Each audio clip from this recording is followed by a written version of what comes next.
Exosister's back, but this time it's against Musa's very famous Zephyr deck on this channel.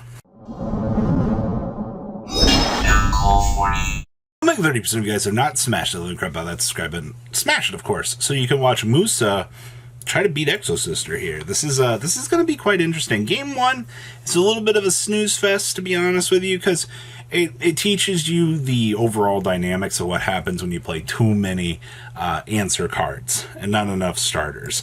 Because look at this. Double Talents, Croissant Designator, the Imperm, and the Stella. That's not good. Moose Open cracked AF game 1 here. Like, this is absolutely amazing, man. Like, these are the kind of hands that you want to see just a value town. Our opponent just gets to set 2. Yay Imperm and yay Cross out. Sure. Any other situations would have been good, but we're going to start things off with Oracle of Zephyra. Alright. Time to do what we do best, I guess. Grab Zephyrath. You're about to feel the wrath of Zephyra. Here comes Providence to grab in to Zephyraxi. Set up the scales. Alright, we're going to go load up our friend. PS1, going to get impermed. Luckily, we got the war here for the chain, so we get to pop the other card. Free real estate, baby. Alright, we're going to grab our Divine Strike here. Yay, imperm. What did it do? I don't know. We're going to set our 9 pillars under Divine Strike and our terraforming for next turn. We're pretty lit here. Our opponent drew Armament. Man, you ever just feel real bad here? Like, these talents, I don't know. I actually don't think I'd ever consider playing talents in Exosister. I guess I get the idea of it, but it doesn't feel super good here. Alright. Set, we're going to poke for 300. I guess we'll get the mode change if, like, our opponent touches the graveyard, but alright, here comes the Zephyr Pilica. Yeah, you did brick Active Slayer. I'm gonna grab Terraforming into the good card. They're gonna go ahead and mode change, alright, into Mikhail's. Alright. We're gonna go ahead and slam the Gamma on the table. We're gonna get rid of this Exosister shenanigans. Goodbye. We just got 3,500 damage on the field. Zephyrath loaded up. Go ahead and normal. Grab back Zephyraxion. Go ahead and... yeah, our opponent's going to scoop there. That whole game was just massively unplayable for the Exosister player. I want to be more optimistic and say that it would have been a lot better, but game 2 is looking a lot better here. We got Malfa, Vadis, and Latanya. Like, you know it's going to be a good game when you see the best of the best here. Alright? That was the first brick all tourney, I think. You probably are bound to get more bricks because of the amount of anti-stop cards that you were playing, but it's perfectly understandable. Malfa, alright. Time to go ahead and start the extension plays. Alright, here comes the good card here, Caspitiel. Alright, get our free search for this good stuff. There comes the Stella. Alright, go ahead and beam down Stella.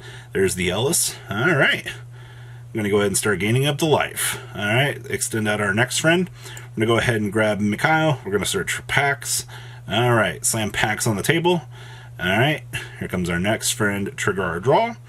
Ooh, we got some better cards here. Alright, sure, we got an Imperm now. So we're loaded up on Latanya and Imperm, and we're about to mode change here, which is really good. Set the Latanya, set the Imperm, and go ahead and make Magnifica. Well, let's just take a moment to appreciate how busted this field is. Because now you have the dual level interruption through Magnifica. You have Latanya if things start to go south. And then you have these two that'll be able to do their job. This whole field loses to Raigeki, though. Which is really sad at the end of the day, actually. It's just current modern era Yu-Gi-Oh! At its finest.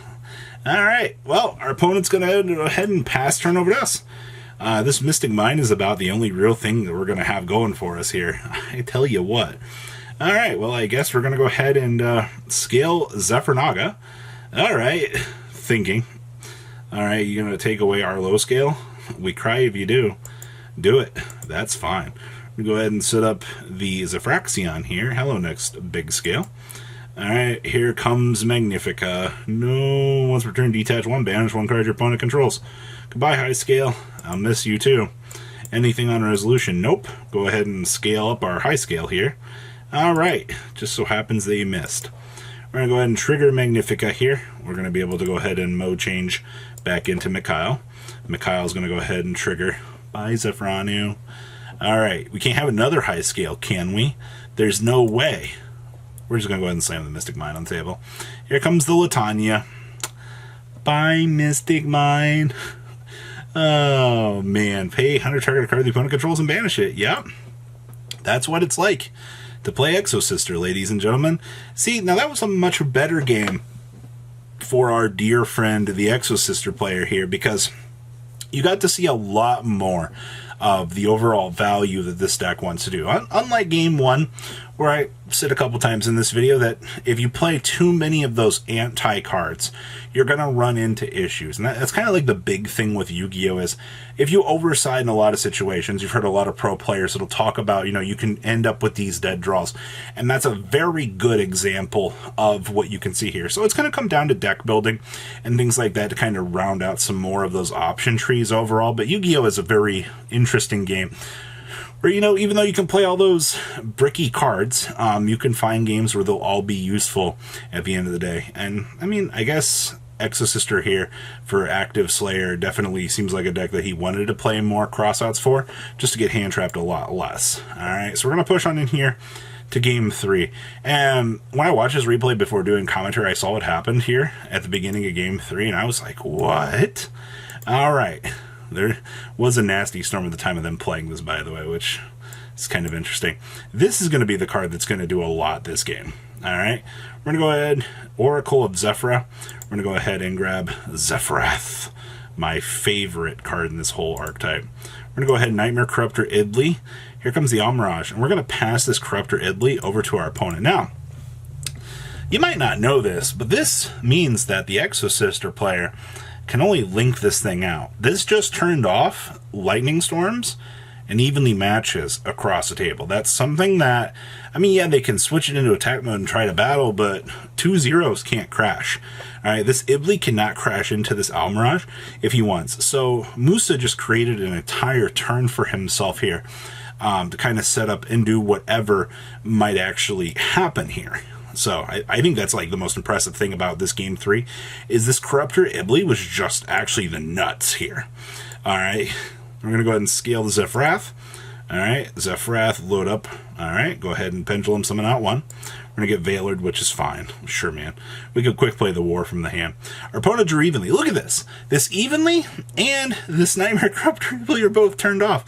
This is actually a really good call from Musa. We're going to go ahead and we're going to set the Vadas. We're going to go ahead and attempt to Pax here. Interesting choice of events there, but we're going to go ahead and grab Malfa. Malfa can't even do anything. Alright, we're going to go ahead and war it on up. Sure, and then our opponent's going to set the Call by the Grave. And, oh, are they not going to set the Call by? Alright.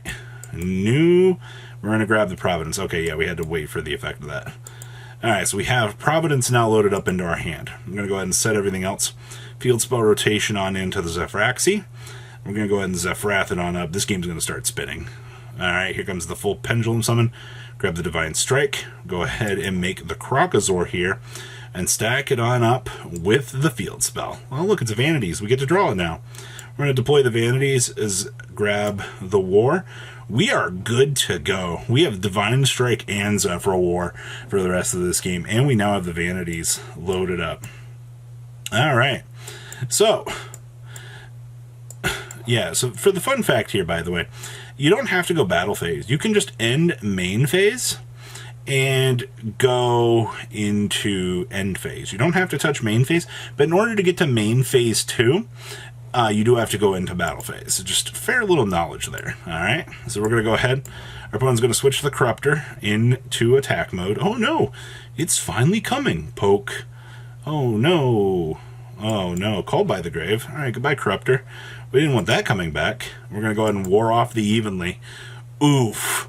We hit it. Value. What a mad lad.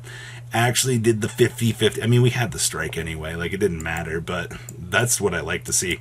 We're going to get Lightning Stormed here. Alright, we're going to go ahead and declare Monster. Here comes the Almirage Protection. Whee! You love to see it. Alright. Our opponent's just going to set pass. Alright, hello, Zephyr War. The Krokazor's finally going to go into attack mode. Attack over with the Vanities. Swing on in with the Krokazor. We got a little bit of damage in there. Alright, 1500, draw pass, war it off, and then swing on in for GG's. Holy crap. That was a good game. I actually really enjoyed that. So, It's what happens when vanities enters the room. What'd you guys think? Please, comment down below. Tell me what you guys think. Make sure you guys smash the crap out of that subscribe button. I'll see your beautiful faces back here later in the day, guys. Peace out. Patrons, thank you.